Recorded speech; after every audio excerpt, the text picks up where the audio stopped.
Olá, eu sou a doutora Daniele, geriatra. Sejam muito bem-vindos a esse canal. Antes de começar o vídeo, não esqueça de deixar o seu like, se inscrever no canal e ativar o sininho para receber as novidades em primeira mão. E hoje nós vamos falar sobre os novos métodos diagnósticos para Alzheimer. Por essência, o diagnóstico da doença de Alzheimer ainda é clínico, ou seja, uma boa conversa com dados importantes podem guiar o diagnóstico. Desde sua descrição, ainda temos poucos recursos que podem nos dizer com exatidão se é ou não é Alzheimer. Hoje irei falar de outras ferramentas que podem ajudar no diagnóstico, mas que por muitas vezes, devido ao seu custo ainda muito alto, não podemos lançar mão e não é encontrado com muita facilidade. Antes de começar a falar desses exames, eu sugiro que você volte no primeiro vídeo dessa saga para entender melhor por que e onde surgiu a ideia da realização deles. Vou deixar a descrição aqui embaixo desse vídeo. E aí, vamos começar? O primeiro deles é o biomarcador de Alzheimer no líquor. É um exame realizado através da coleta do líquido da espinha do paciente e se analisa as duas principais proteínas, a beta-amiloide, que pode estar diminuída, a proteína tau fosforilada e a proteína tau somente, e elas podem estar aumentadas. As vantagens é que é um exame pouco invasivo e que pode colaborar com a hipótese diagnóstica. Pode predizer se o paciente tem chance de desenvolver a doença e estudos em andamento querem entender se pode ser usado para monitorar a evolução da doença. A desvantagem é que ainda tem um custo muito elevado. E a tau fosforilada possui valores de referência somente para os pacientes de até 77 anos de idade, ao passo que a beta-amiloide e a tau não possuem um valor de referência exato para pacientes acima de 70 anos. Não faz um diagnóstico definitivo, uma vez que outras demências também podem ter essas alterações. Problemas é que o paciente não pode estar agitado no momento da coleta e nem pode ter tido problemas cerebrais recentes graves antes de realizar essa coleta.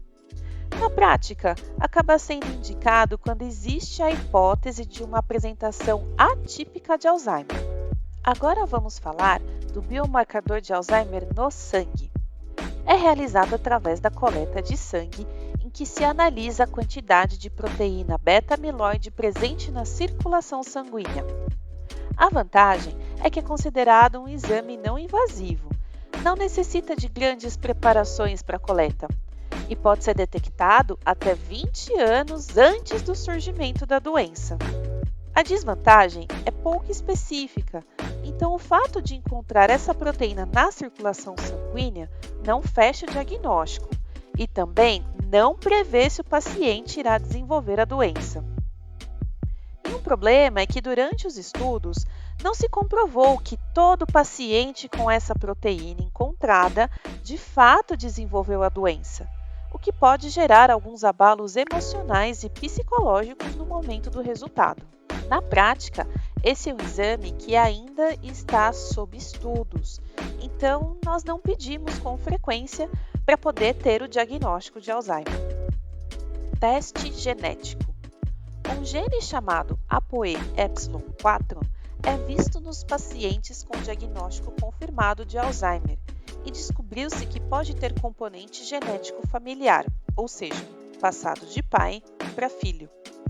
A ideia desse teste é tentar estratificar o risco de progressão da doença. A vantagem é que basta uma coleta de sangue e pode ser coletado em qualquer fase da vida. A desvantagem é que é extremamente caro e, mais uma vez, não se comprova que a presença desse gene poderá ter a certeza de desenvolvimento da doença a longo prazo. Na prática, não é recomendado a sua realização. Os estudos genéticos ainda precisam evoluir e trazer mais respostas do que perguntas, o que significa que ainda é utilizado para fins de estudos científicos. Exames de imagem. Como explicado no vídeo anterior sobre o Alzheimer, a doença progride em diversas áreas do cérebro.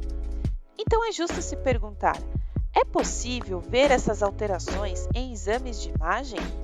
A resposta é sim! Vamos ver um pouquinho sobre isso.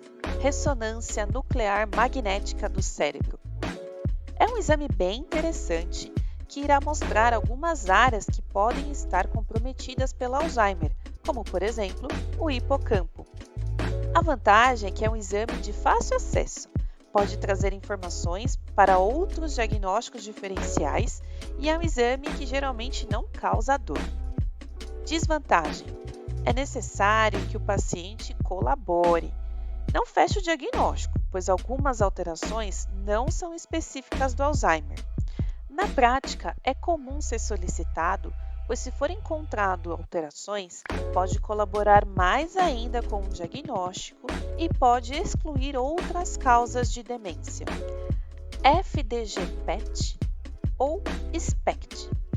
O FDG-PET significa, em português, tomografia por emissão de pósitron 18F fluorodeoxiglicose. SPECT significa, em português, tomografia computadorizada por emissão de um único fóton ou somente cintilografia cerebral. Complicado, né? Mas sim, são nomes de exames de imagem. E eles funcionam a partir de uma máquina como o da tomografia, que capta uma substância em imagem, dizendo assim se aquela região do cérebro está com mais captação ou menor captação dessa substância. Esses exames podem revelar se áreas associadas ao Alzheimer ou a outras demências estão funcionando bem ou não. A vantagem é que é o exame considerado mais aceito para ajudar a fazer o diagnóstico do Alzheimer. A desvantagem é que ainda é um exame bem caro e pouco disponível no nosso meio. E aí, gostou desse vídeo? Te ajudou de alguma maneira? Então deixe seu like e compartilhe com alguém que você conheça. Não se esqueça de ativar o sininho e se inscrever no canal. Até a próxima!